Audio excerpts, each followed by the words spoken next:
Okay, in this video I want to try to pick up on something I was talking about at the end of a previous video, in which I was contrasting those aspects of the physical material world that seem to present themselves directly to our senses, that we seem to be able to think about and talk about literally, and which don't seem to pose any great conceptual difficulties in talking about, and those aspects of the physical world which don't. Particularly things like quantum theory, or the mysteries of the subatomic world, or the mysteries of astrophysics and relativity. As I think I said in that video, there seems to be a requirement upon us to use metaphorical language and poetic language when we talk about the far reaches and the cutting edge aspects of physics, if you like. Things which are queerer than we can suppose is how I kind of phrased it, drawing on Haldane's work. That we managed to do that queer supposing. We managed to suppose how quarks and bosons function, and how the universe functions at very, very non-human scales, by deploying poetic metaphors at the level of our understanding, not just in kind of illusory flights of fancy, but at the very basis of our understanding in those terms is poetic. And how I closed that one was by suggesting that there's a small problem there, that it suggests that there's a kind of natural fault line in the universe, in which on the one hand there are those aspects of the functioning of the universe which we are able to access directly and literally in a completely concrete and kind of naively realistic way, the kind of middle-sized objects of lived experience, the things that respond to something like Newtonian law or the laws of something like folk physics. And then there's this other stuff which is kind of outside of that realm. And where I tried to leave that was just to kind of question, is there really kind of this fault line? Do we really either approach the world in a way which is concrete, or in a way which is poetic? Or is it more complex than that? And I think it's more complex and interesting than that, personally. And that's what I want to try to get to in this one. And what I want to try to suggest here is that even the most literal experience, even the experience I'm having now of looking into the little plastic lens of a webcam, is a deeply poetic act carried out by my eyes and my senses. And if you're watching this, then you're doing some similar kind of imaginative poetic work just by having routine day-to-day experiences. But I want to start with Robert Anton Wilson. The writer and comic trickster Robert Anton Wilson defined the Copenhagen interpretation of quantum physics as indicating the following: that the equations of quantum physics do not describe the quantum world, but rather describe the systems of thought we need to create in order to be able to think about that world. So they describe the systems of thought we need to create in order to be able to think about that world. And as I say, what I want to explore here is the extent to which this insight about the relationship between the world and how we think about the world might be extended out of the queerness of quarks and bosons and applied to the middle-sized stuff of lived experience. To paraphrase Wilson, I would like to claim that we do not experience the real world, but rather we experience the systems of cognition that we need to create in order to live in that world, systems which I think are best described as poetic. In a lecture that Richard Dawkins presented as part of the TED Talk series in 2006, and I'll put the link to this on the blog, he referred to physical matter as a convenient fiction. Our experience of the apparently solid table in front of us and the apparently solid wall around us is, he claims, a product of our brains interpreting the relationship between our middle-sized bodies and the middle-sized objects of the world. Physics determines that the relationship between two middle-sized objects is generally one of non-penetrability. We cannot routinely walk through walls or pass our hand through the surface of a table. If we wish to avoid repeatedly banging into walls or other matter, then the survival imperative of an evolutionarily determined brain requires that this dangerous relationship of non-penetrability be dramatized. As for touching, so also for seeing.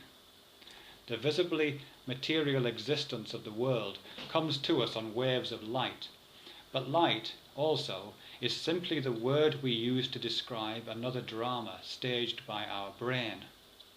The play of light is scripted by those parts of the electromagnetic spectrum that are capable of passing through the pupil of the eye and activating receptors in the retina. Other parts of the spectrum pass by us and through us undetected, and because we have no receptors for these, they do not figure in our experience. To the extent that we talk about them at all, we do so using obvious and evident metaphor, as when we talk of ultraviolet light, which is neither violet nor light as we know it. Or we acknowledge our phenomenological ignorance and call them something like X-rays, signing them off with the classical pseudonym of non-identifiability. The light that we see, and which significantly determines what seeing is, may not appear to be metaphorical as these invisible other lights are. But its transformation from disturbances in the electromagnetic field to the visually experienced world can, I believe, also be best understood as a convenient fiction and the stuff of poetry. Imagination bodies forth the forms of things unknown, and we see the light reflected from walls and similar objects. And we feel these entities as solid and as hard. The appearance and the hardness of matter, and matter itself in this understanding, is a mythic story belonging to the physical, biological, and evolutionary history of every human. A story told to us by our brain, so that we might better navigate the world of the middle-sized. Force is understood as substance. The gravitational bending of space is understood as falling. Roger Jones described this process in the book Physics as Metaphor, in which he cites Owen Barfield, who cautions us not to confuse a percept with its cause. Jones goes on to say that what I call matter is neither what causes my sensations, presumably atoms and electric fields do that, he says, nor equivalent to my sensations, which are a complex of tactile impressions and visual images. Matter is something I construct mentally out of my sensations. This conversion of pure sensation into a perceived object Barfield calls figuration. Okay, we just rehearse that a little bit again, because I think what he's saying there is that what Jones is saying there in Physics as Metaphor, coming out of Barfield, is that, if I can kind of reinterpret it in my own terms, that our sensory motor engagement with the world, which linked into this kind of motor cognitive relationship of engagement that we have with the world, produces something like action representations. That might not be the exact mechanism, but something like action representations produced by the sensory motor engagements. And those action representations are representations of those processes, those tactile impressions and visual images, as Jones says and Barfield says. But that's not what we feel. We feel and see that complex, that we see that representation, where we experience the representation of the world, not the world. And so qualities like the hardness and pliability and softness and colour of matter is our experience of that complex of sensations, not our experience of the world. Okay, this is not to say that matter or reality is an illusion, or that it does not exist. Absolutely not. Nor is it to say that it is some kind of relativistic social construction.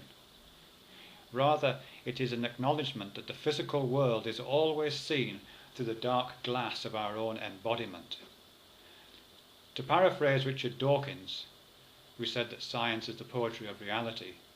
Not just science, but the entirety of lived experience, including the experience I'm having now looking into this webcam. The entirety of lived experience is the poetry of reality.